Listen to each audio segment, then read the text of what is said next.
This is Democracy Now!, democracynow.org, The War and Peace Report. I'm Amy Goodman with Juan Gonzalez. As we reported in headlines, a spokesperson for President Vladimir Putin said today the 4 territories of Ukraine Russia recently claimed to have annexed will fall under the protection of Russia's nuclear arsenal. Russia's warning came as the United States and NATO launched nuclear war games in the skies above Belgium, United Kingdom, and the North Sea. Russia's military is set to stage its own annual large-scale nuclear exercise called Thunder along Russia's northwestern coast. This comes as anti-nuclear activists gathered Friday in dozens of cities in front of congressional offices across the United States, at the UN and elsewhere, to demand leaders defuse nuclear war. The protests coincided with the 60th anniversary of the Cuban Missile Crisis. For more, we're joined in Berkeley, California by Norman Solomon, Executive Director of the Institute for Public Accuracy, co-founder of RootsAction.org. His latest piece for Common Dreams, Don't Just Worry About Nuclear War, Do Something to Help Prevent It. Why don't you take us back 60 years, talk about what unfolded over a month, and then make that connection to what we're seeing today, Norm? Well, back in 1962, for 13 days, the world was really on a precipice of nuclear war. There were nuclear missiles that had been put in Cuba from then the Soviet Union.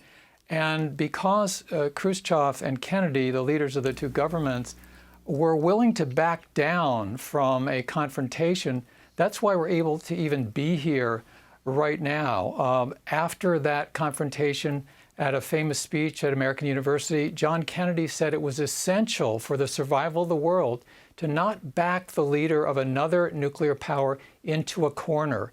And yet what we see now this year is that the U.S. policy is exactly the opposite. As you alluded to in the latest news, what we're seeing now is an escalation of a game of nuclear chicken. There's only one way to win, truly win, a game of nuclear chicken, and that's not to play it. But what the United States government and the Russian government are doing is going ahead to exacerbate and escalate a game of nuclear chicken that is not properly called a game. What's at stake is, according to the latest scientific studies, about 99% of humanity. If there's a thermonuclear war, then we can expect only 1%, because of nuclear winter, only 1% of the human beings on this planet to survive. So when we see and hear all the rhetoric and the posturing going on from both sides, then we see how on autopilot this insanity is, insanity from both sides. And of course, and we should certainly make clear that what the Russian government is doing in Ukraine is reprehensible. There is no justification for it. This is an ongoing war crime from Russia in Ukraine. And they are making, the Kremlin is making nuclear threats that are completely reckless. At the same time, there are things that the U.S. government can and should do that would reduce the chances of nuclear war, not only end this escalation of danger, but actually reduce it. Treaties that the U.S. has pulled out of unilaterally. The second President Bush pulled out of the ABM Treaty and a ballistic missile treaty in 2002.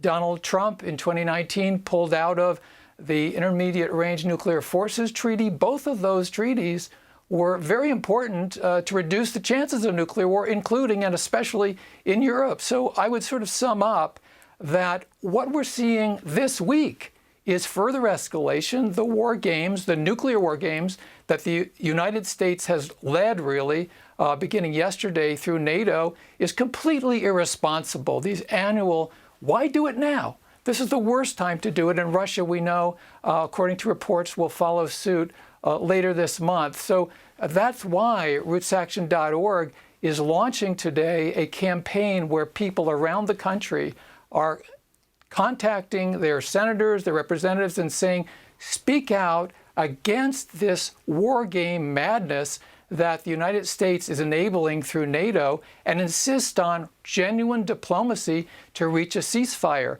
This is what we need from constituents. And I would just sort of sum this up by silence equals death. We know that from AIDS activism going back decades. Right now, that is global death, silence and passivity, which is what the U.S. mass media are encouraging, what the political bipartisan establishment is encouraging in the United States. We're supposed to sit back and watch while these irresponsible 535 people in Congress saying virtually nothing about the need to cancel these nuclear war games. Norm, I wanted to ask you about where the Democratic leadership is on this issue. As you mentioned, it was Republican presidents George Bush and Donald Trump who pulled out of prior treaties that were at least limiting or reducing nuclear weapons. But there's been virtual silence from even supposed pro-peace members of Congress on where we're heading right now, and of course there are some in the third world who say this is a European war, just as World War I and World War II were European wars that drew the rest of the world into their conflicts. I'm wondering what your sense is of where the progressives are in the Democratic Party right now. Yeah, it's a European war that's threatening people all over the globe. The Democratic Party leadership is not providing leadership. They're simply going along with this autopilot, heading towards a precipice, really, of nuclear annihilation globally. Both parties are led by people and are populated in Congress by people who are checked out. They're part of this mentality that we go along to get along with the military-industrial complex. There are billions and billions of dollars being made every month in profits by these major contractors. So, we used to say during the Vietnam War, war is profitable, invest your son. Well, now we could say that nuclear war preparation is profitable. These aerospace industry corporations are making huge killings in preparation for omnicide. So this is what's so troubling to so many people. And I would say, parenthetically, but importantly, we have a fascistic Republican Party. They should be defeated in the midterms. At the same time, we have to be very clear. The Democratic Party, like the Republican Party, is led by people who are leading us towards a nuclear precipice. And it's especially injurious because we got a Democrat in the White House. And as I mentioned, that's why at rootsaction.org, we're launching this campaign to tell every member of Congress from constituents, we want you to demand an end to these war games and have genuine negotiations. And that demand should also be directed at the Biden White House. It is ridiculous for progressives to give a pass to Democrats in Congress. And there are so many Democrats, including in the leadership of the Progressive Caucus, that will not speak out against this rush towards the nuclear chicken game, escalating that game by the Biden White House. This is just irresponsible. Well, I'm old enough to remember Senator Wayne Morse. In 1964, I skipped school to go to a hearing. He was a Democrat in the Senate, and he called out the madness from a Democrat in the Oval Office.